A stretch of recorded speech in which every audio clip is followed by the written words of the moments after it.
Welcome to Trouble Code Diary.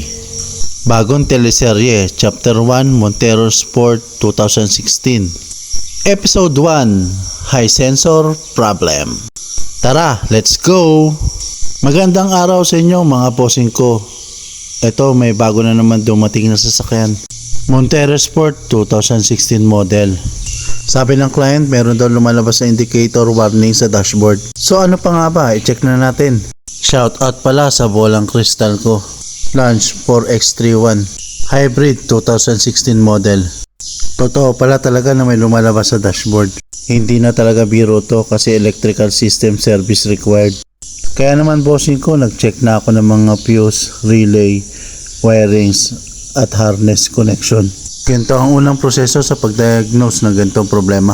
Medyo seryoso itong problema na to kasi related to sa computer box. Dapat malaman talaga natin kung merong kuryenteng pumapasok sa system. Huwag din kalimutan ng status ng battery. Lalo't napakahalaga nito sa system ng isang sasakyan. Lalo na ganitong mga electronic vehicle. At alam nyo ba ang sirang fuse at relay? Maaaring magdulot ng maling diagnose at magdulot ng maraming trouble code sa system. At dito sa step 2, kailangan ng pulley system scanning. Lalo na ang live data investigation. Yan ang mga sikreto ko sa pag-diagnose ng ganitong mga sasakyan. Ginawa ko itong pulley system scanning at live data investigation upang matukoy ko ang pinakasanhi ng problema at bago magpalit ng pyesa upang maiwasan ang maling pagdadiagnose. At ito ang aking mga nakita.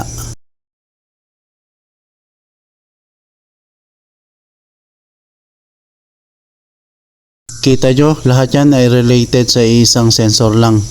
Ito yung tinatawag na height sensor. Madalas nakikita mo ito nakakabit sa leakage arm. Paano ba gumagana itong height sensor sa sasakyan? Ang height sensor ay parang mata ng ECU para mabasa ang status height level ng suspension ng ating sasakyan. Kapag mali o nawawala ang signal na ito, hindi alam ng ECU ang totoong posisyon ng suspension at warning message sa system. Dito makikita nyo ang leakage arm bushing. Makikita nyo na worn out na talaga. Kaya naman 100% ito ang isa sa problema. Pero sa larangan ng pagdadiagnose, meron pa isang natitirang problema. Ito ang twist at matinding palaisipan. Itong U1109 at related ito sa body control module. Maaring may problema kasi ito sa power supply o ground. Pwede rin ang mababang voltahe ng battery. Pwede din ang CAN communication network issue at pwede rin ang lumang history code lang. At dahil nakita natin ang status ng leakage arm bushing, malamang ito ang pangunahing dahilan ng C1774 na trouble code at mga height sensor related faults. Para matukoy ang problema, kailangan mo nang palitan ang bushing na nakakabit sa leakage arm. Talaga wala tayong magagawa kundi ibaba muna itong sasakyan nito at antayin ang pyesa. Abangan ang susunod na episode kasi kailangan ayusin natin itong isang problema. Ang electrical system service required. Naway marami kayong natutunan dito sa episode na ito. Maraming salamat. Magandang araw sa inyo lahat, mga bossing ko.